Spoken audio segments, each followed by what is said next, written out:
Baik, selamat sore. Kita berjumpa kembali pada mata kuliah dasar-dasar bisnis. Hari ini kita mulai yang pertemuan ketiga. Ya, oke, baik. Pertemuan ketiga kita membahas topik pertumbuhan bisnis dan bentuk organisasi. Ya, ini dibuat oleh dosen sekolah vokasi, khususnya dosen MAP.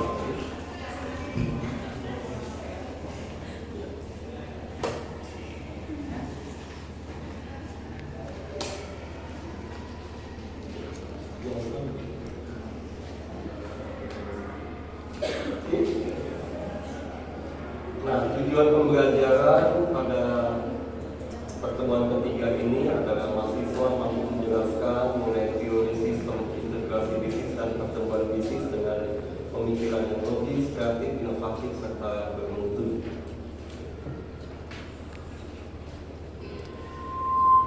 Ini pertanyaan.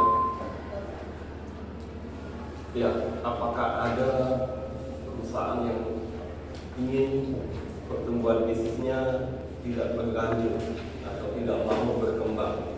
Tentu jawaban kita adalah tidak ada. Ada atau tidak? Tidak ada. Nah, perusahaan pasti menginginkan pertumbuhan bisnis yang sesuai dengan perencanaan bisnis perusahaan dengan berbagai pendekatan. Ini ya, mungkin ada contoh corporate ministry dari suatu perusahaan, nanti kita akan coba lihat. Nah ini contoh perusahaan PT Garuda Food. Dia mulai pada tahun 1979 sampai tahun 2013. Mungkin kita potong sampai 2014 saja cukup.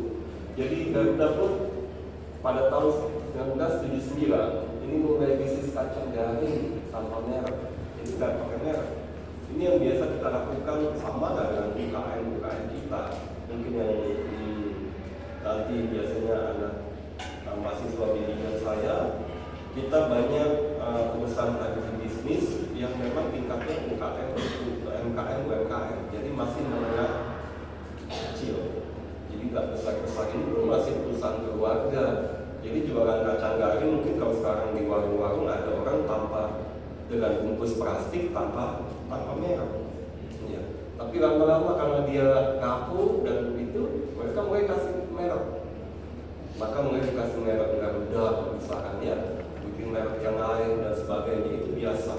Jadi kalau kita lihat anak kita waktu kakak kelas kamu, PKL, ternyata jualan hidroponik, lalu jualan hidroponiknya ya pakai kantong saja, nggak pakai merek. Mulai mereka pakai merek, kemasan merek dan sebagainya. Ya, begitu juga yang mungkin salah satu mahasiswa bimbingan saya yang sudah lulus, mereka bikin susu yang mungkin nanti bisa saya kasih lihat. Itu susu ya murni dengan berbagai rasa dan tadinya nggak pakai apa-apa. Ya kan orang biasa cuma pakai kantong plastik dijual dari rumah ke rumah. Nah ini diubah sama dia, diubah apa? Mereka mulai pakai botol plastik. Udah pakai mulai botol plastik, apa lagi? Mereka kasih kemasan. Lalu mereka lakukan dikasih perasa, ada rasa stroberi, rasa coklat, iya kan? Ini yang mereka buat sehingga perusahaan itu mulai berkembang. Ya. Begitu juga dengan bisnis Garuda Food, tadinya mulai satu ini kacang saja, mulai lalu nanti kacang atom, mulai makanan, biskuit, ya, mulai dengan mungkin ada jelly dengan merek Tiki Jelly, Oki Jelly, ya. Mulai mereka mendirikan juga ada NSS, ini perusahaan distribusi, ya, mungkin berkembang dan sebagainya. Jadi ini salah satu contoh bisnis, ya, yang bertumbuh. Nah ini mungkin bisa kita lihat juga, kita sudah mulai kalau tadi menengah, ini yang memang sudah sangat besar sekali. Nah ini ada pisang company yang sudah mulai beredar untuk daerah lokal, kalau domestik dan sampai bahkan ke luar negeri. Ya. Oke, mungkin bisa kalian nonton sebentar, ya.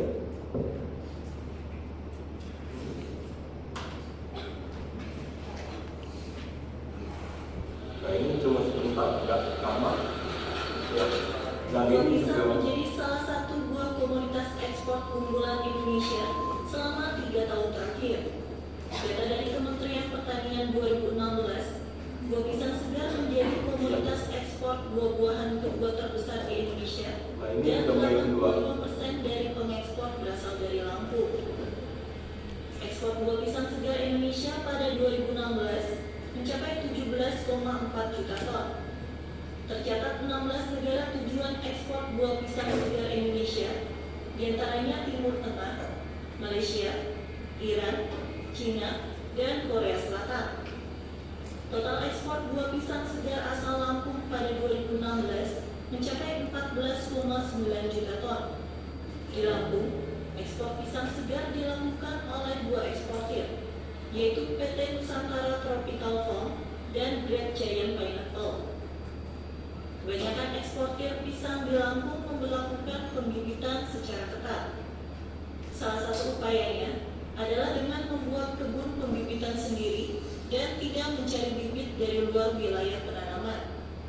Eksportir menargetkan ekspor pisang segar asal Lampung pada 2020 akan meningkat 2 kali lipat dibanding 2016. Sampai 2 kali lipat.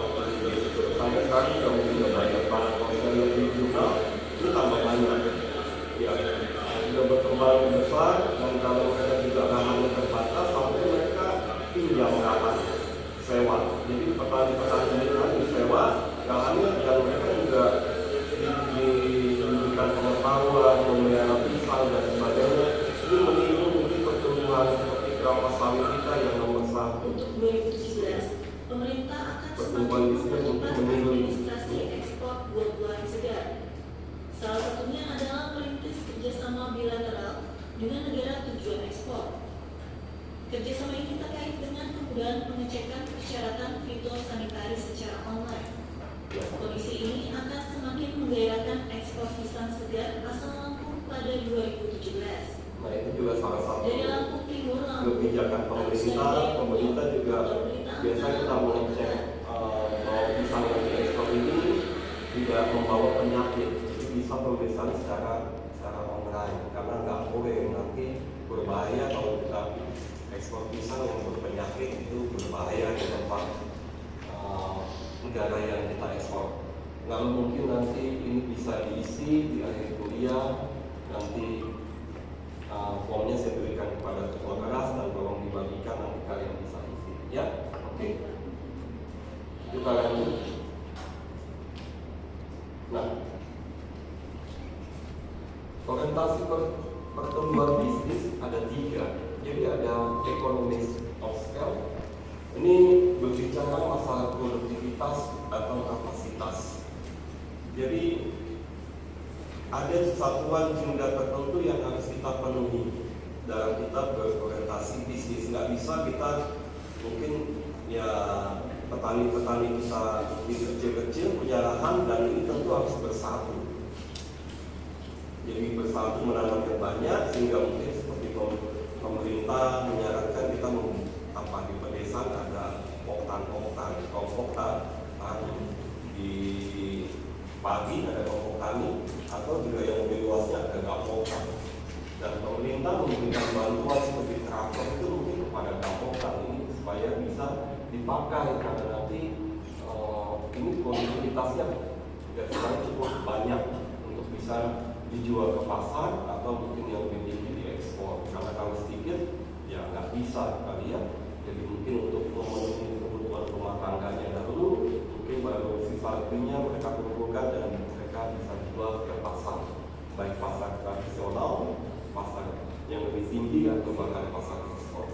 Lalu ada ekonomi of scope, ini bisa vertikal dan horizontal integrasi di dalam ekonomi. Ya mungkin kalau vertikal mungkin kita mulai bisa orang bertumbuh seperti tadi kacang. Kalau tadi contoh kita jualan kacang garing, lama-lama kacangnya juga diolah.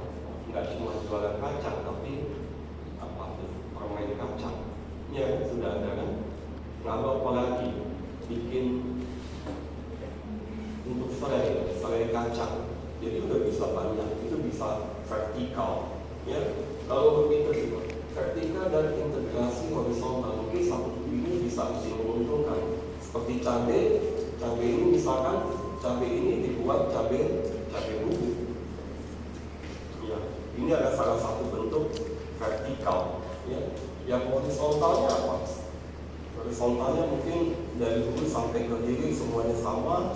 Itu mungkin ada yang sudah mulai. Jadi kalau mereka tadinya beli bibit cabai untuk berani, sekarang mereka yang besar-besar mulai memilih cabai-cabai yang baik, produksinya dikumpulkan untuk dijadikan di bibit. Ya, itu sudah mulai, ya, sudah mulai banyak. Jadi ini dalam bentuk penghematan biaya oleh penyebaran sumber daya dan menghasilkan 2 atau lebih produk. Jadi nggak cuma satu. Jadi kalau kita ngomong cabai segar, cabai bubuk, bahkan yang sudah itu bisa bikin cabai nggak sambal dibuang, ya, diolah dan sebagainya, dan mungkin udah mulai dipasarkan. Berikutnya ada bisnis life cycle, inovasi and portfolio, inovasi untuk produk baru. Ini sama mirip dengan sini. Jadi kalau sudah kita melakukan produk yang sudah lama, kita harus ada produk yang baru untuk dikembangkan. Jadi nggak bosan bahwa cuma produknya cuma itu saja, orang akan bosan. Oke, sampai di sini ada yang mau bertanya? Silakan. Ada yang mau bertanya? Silakan. Cukup? Nanti bisa lanjut? Ya, lanjut ya. Oke.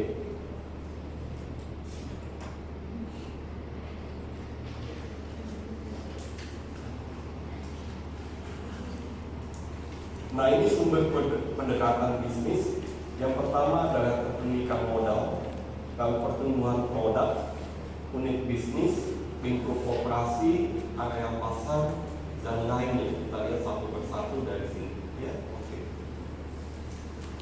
Nah, ada pendekatan kepemilikan kapital atau modal. Modal ini kalau kita sudah mulai besar, mungkin kita harus tambah.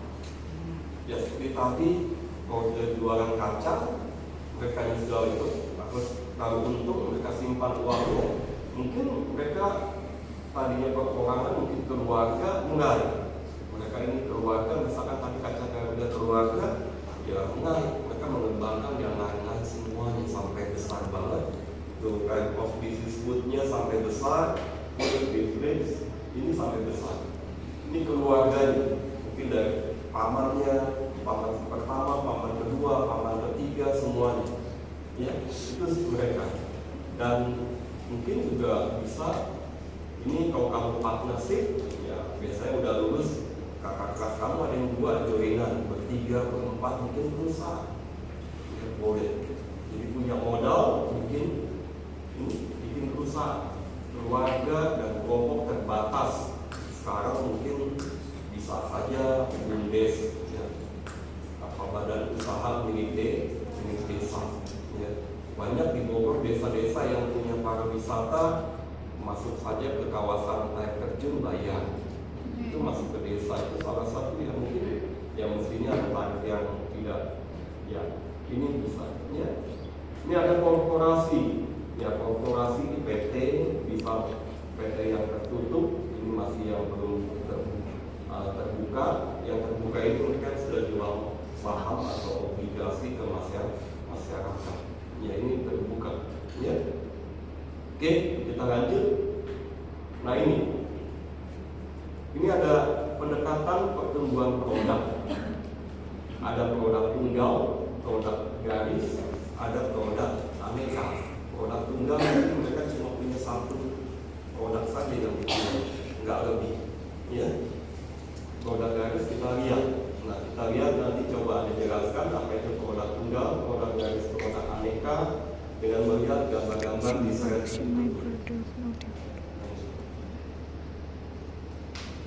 Nah, ini PK ini apapun makanannya, minumnya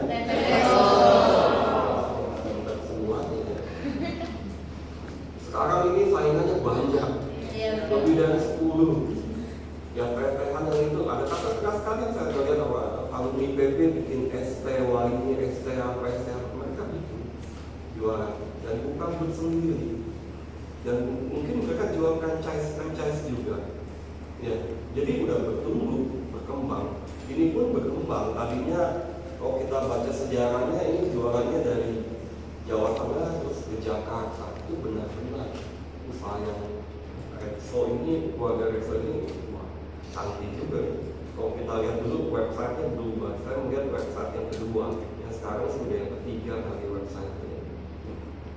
Nah, oke. Nah, lihat beberapa contohnya. Nah ini PT Sinar Sosro, kita bisa lihat. Ngawinnya juga ada mineral. Ini produk tunggal tadinya. Jadi ada satu orang apa yang dimaksud dengan produk tunggal? Ada satu bisa jelaskan apa? Satu orang, oke. Produk yang dihasilkan jenisnya satu, Pak. Ya, Kayak itu teh semua, terus air semua dengan jenis kemasan yang berbeda. Iya, mungkin cuma kemasannya berbeda, tapi produknya cuma satu. Banyak contohnya sekarang ini banyak. Mereka ada beberapa yang asli. Ya, tadinya cuma satu. Iya.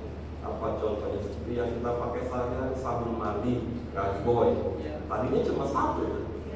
Sekarang, waduh, Lifebuoy-nya udah banyak sampai sampo, ya kan, sabun mandi cair, lalu sampai sabun cuci tangan. Ya. Dan sekarang kita udah bikin sabun cuci piring, udah beraneka, ya udah bertambah. Oke, nah ini ya kalau produk garis, kita lihat kalau tadi produk tunggal, produk garis mulai teh botol Sosro, bikin teh botol. Kalau ada fruity, ada Camping Choice, ada 5A, ada ST, ada Tex. Ini minuman kegemaran Anda ini semua ini. Ya kan kalau dibagikan pasti ada diri ini kan. Betul. Enak banget, panas-panas ini. Saya juga suka. Ya. Ada yang bisa jelaskan yang lain? Produk dari apa? Dari sini. Yuk, yang cowok ganteng mana? Cowok ganteng di depan. Produk dari apa kira-kira? Dari sini apa? Produk ini apa semua? Minuman tapi bervariasi. Jadi semuanya minuman, ya. Ya, produk garisnya garis minuman, semuanya minuman. Ya, oke. Ini saya kontrol sosro kita lihat. Nah ini ada beverage, ada juga yang lain. Ya, dari produk Garuda Food, kalau tadi saya sosro ini 2 contoh, ini banyak. Ada Mighty, ada Oki, Jerry Drink, ya, ada Kiki, ada banyak banget mereka punya, ya. Oke, lalu ada juga kalau lanjutnya aneka produk. Aneka produk bisa makanan, bisa ini LOB, line of beverage, ini food, ya. LOB, line of business food, ini makanan, ya. Ini bisa ini. Walaupun katanya ada susu dimasukkan ke makanan, ya. Di tempat lain mungkin di minuman, tapi ini yang mungkin mengenyangkan kali, ya. Oke. Nah ini pertumbuhan aneka produk, ya. Jadi dia sudah mulai banyak.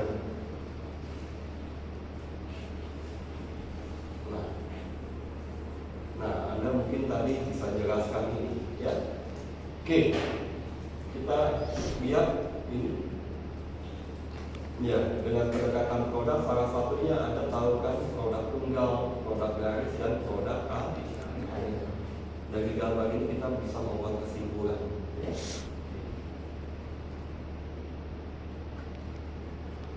Lalu ada lingkup operasi. Lingkup operasi ini ada yang independen, ya. Ada yang mungkin di farm, bagian produksi. Farmnya bisa, kalau kita tadi nonton mungkin minggu depan saya akan berikan di pabrik nanas. Farmnya bisa farm di lahan perkebunan nanas, atau farmnya bisa di pabrik pengalengan nanas. Ya, ini bisa di bagian produksi. Kalau ada lingkup ke belakang ini pasokan. Kalau dari sisi pabrik pengalengan, maka pasokannya adalah buah nanas. Kalau dari sisi di farmnya adalah nanasnya, buah nanas, maka pasokannya mesti bibit apa benih. Bibit ya bibit tadi bisa bibitnya, lalu ada pupuk, lalu ada pestisida, mungkin ada peralatannya juga, mesin-mesin dan sebagainya, peralatan untuk bekerja. Ya. Tenaga kerja. Ya, tenaga kerjanya harus ditukar semua. Ya. Lalu ada lingkup ke depan, nah ini mulai didistribusikan. Kalau tadi diolah, ya oke, diolah juga bisa nanasnya itu langsung dijual, didistribusikan dalam bentuk mentah, ya. Pisang juga tadi dalam bentuk mentah, langsung didistribusikan. Atau tadi bisa diolah, nanas bisa diolah jadi nanas kare, cabai bisa diolah jadi cabai bubuk, jadi sambal dan sebagainya. Tomat jadi saus tomat. Jadi kita udah banyak ikan yang dapat di laut, kita karingkan mungkin jadi ikan pindang, jadi ikan sate, karingan. Jadi produk kita sudah mulai banyak banget, sudah mulai bertumbuh, bisnisnya tumbuh pesat gitu. Jadi jangan dibilang bahwa agribisnis ini nggak tumbuh kita. Jadi selama kita 30 tahun ini pasti berkembang dengan sangat besar sekarang. Ya. Lalu kalau kita bilang lingkup ke samping, perusahaan restoran tadinya cuma 1, jadi 2, jadi 3, jadi 4. Mereka punya berbagai cabang. Ya, dulu mungkin toko roti orang Bevin nggak ada di Bogor. Jadi kalau kita mau beli roti orang Bevin mesti ke Jakarta. Sekarang sudah ada di Bogor. Bogornya juga banyak, nggak cuma 1. Mungkin ada di Tajur, ada di Sindang Barat, ada di mana-mana. Solaria juga sama, rumah makan, Solaria, restoran. Tadinya ada di Cikarang, Bekasi, lalu di Jabodetabek, lama-lama sudah modern sampai ke bandara. Jadi kalau tadinya di bandara ketika itu kita nggak ada makanan yang mungkin buat kita masuk ya enak dan harga standar, sekarang sudah ada. Ya. Oke, lalu ada berikutnya sebentar.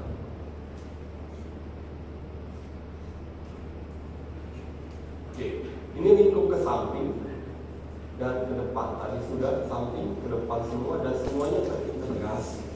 Jadi mulai perusahaan kenapa? Karena kalau sudah terintegrasi, akhirnya mereka punya komponen biaya produksi yang lebih murah. Jadi kenapa mereka maju pesat kalau sudah terintegrasi? Karena biayanya cukup murah. Sudah selesai 30 menit. Belum 30 menit. Oke, nggak apa-apa. Ya, jadi ini integrasi ini menguntungkan, ya, menguntungkan dari segi tadi ongkos atau biaya produksi. Seperti contoh tadi, kalau kita mungkin ingin beli cabai bubuk, bikin cabai bubuk, cabainya kita nggak usah beli lagi ke pasar. Mungkin harga di pasar dengan harga yang kita di lahan pasti lebih murah karena kita nggak perlu transportasi. Karena di pasar ada kenapa lebih mahal karena dia ada biaya transportasi. Di lahan nggak ada biaya transportasi. Ini pastinya lebih murah. Jadi harus terintegrasi semuanya.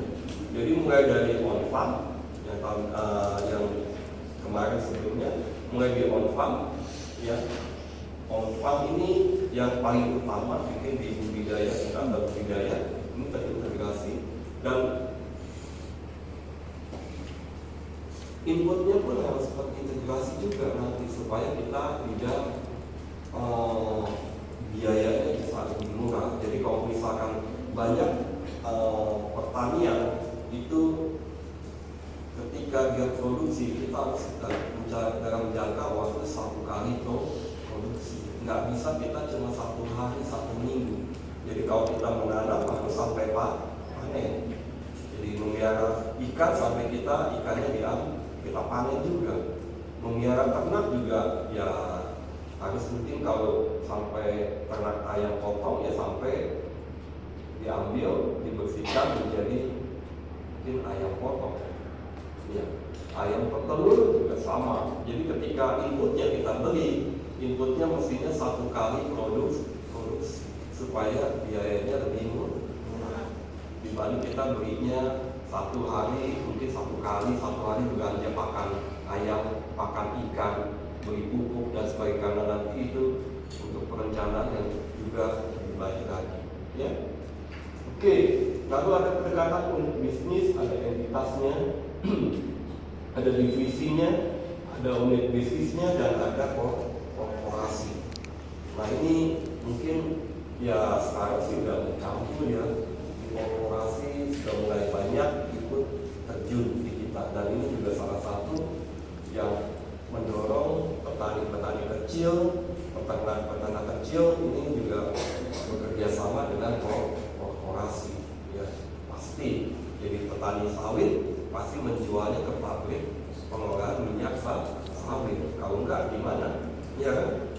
Petani karet juga sama. Sekarang sudah mulai, semuanya mulai bertahap, mereka bersatu sehingga katanya kita menjadi nomor 1 penghasil kelapa sawit, dan produksi ini nomor 1 di dunia sekarang. Kemarin kita baru di tempat lain kita baru bahas bincang kelapa sawit, dan saya juga akan menunjukkan. Dan yang kedua katanya adalah hortikultura. Ini juga untuk penyemangat untuk petani-petani lain. Sekarang hortikultura, ya mungkin daerah Medan, Batam, Riau dan sekitarnya mungkin ekspor sayur-sayuran ke Singapura. Jadi mungkin bukan korporasi juga bisa, ya. Nah ini pendekatan area pasar. Nah kalau tadi kita bisa tumbuh bisnis areanya dijual produknya di lokal, ya. Lama-lama mungkin bisa regional, Jabodetabek produknya. Udah di Jabodetabek yang seperti tadi kasus Garuda Food, dia bisa jual ke domestik seluruh Indonesia. Setelah itu bertahun kali tumbuhnya, akhirnya dia jual ke internasional. Ya, oke, ini adalah pertumbuhan area pasar. Jadi pasarnya semakin besar. Dan itu juga kalau nanti kalian magang PKL dan membuat itu, ini harus buat begini. Kalau tadinya pasarnya, pertumbuhan bisnis pasarnya cuma sedikit, sekarang ditambah dengan mungkin supermarket. Kalau tadi pasar tradisional dicari, dan kalau kalian kelebihan produksi, ini dicari dengan pasar yang lain, ya. Mengembangkan pasar, kalian bisa mengembangkan pasar supaya pasarnya bisa lebih banyak, dengan akibat bahwa target pembelinya juga semakin banyak, ya. Atau dengan bantuan teknologi kalian bisa membuat digital marketing. Dengan digital marketing kita bisa meluaskan pasar kita sampai ke seluruh internasional, ya. Jadi siapa tahu ada yang membeli yang mau, dan itu sudah mulai. Ya, sudah mulai kita banyak produk-produk agribisnis yang sudah mulai diekspor ke seluruh dunia, ya. Oke, pendekatan lain ada level teknologi, sumber daya manusia, dan sumber daya alam. Jadi level teknologinya ya tadi jelas semakin majunya teknologi, ya seperti tadi yang kita lihat, mungkin mereka sudah mulai menyediakan bibit pisang itu dengan pakai teknologi. Gak mungkin kita menanam bibit pisang kita dari anaknya. Mereka pakai tisu kaca. Mungkin nanti di tempat ya di UTS kita pergi, bagaimana bibit pisang itu dibuat di laboratorium, itu ada di biotrop. Nanti Anda bisa lihat di biotrop. Mungkin itu pisangnya bisa kita lihat. Itu dengan bantuan teknologi kita bisa menghasilkan bibit pisang yang sangat banyak sekali dalam waktu yang singkat dibanding kita menghasilkan dari anakan pisang, ya. Ini teknologi. Manusianya ya udah semakin lama ya tadi semakin meningkat, kita yang bisa membuat kultur jaringan itu banyak sekali, nggak cuma satu di biotrop tapi di berbagai tempat itu udah mulai bisa mereka. Lalu ada sumber daya alam kita juga yang tadi, ya airnya, sumber air dan sebagainya, ini juga bisa tumbuh dengan baik, ya. Contohnya padi di Cianjur yang saya bilang itu paling enak padi Cianjur, ya kan? Ya dibawa ke Kalau Sumatera nggak jadi tuh, karena airnya berbeda. Air di Cianjur manis, rasanya berbeda. Tapi di tempat lain mungkin nggak itu, sehingga beras yang dihasilkan juga tidak sama. Oke. Pak, mohon maaf sudah 30 menit. Dan terima kasih banyak.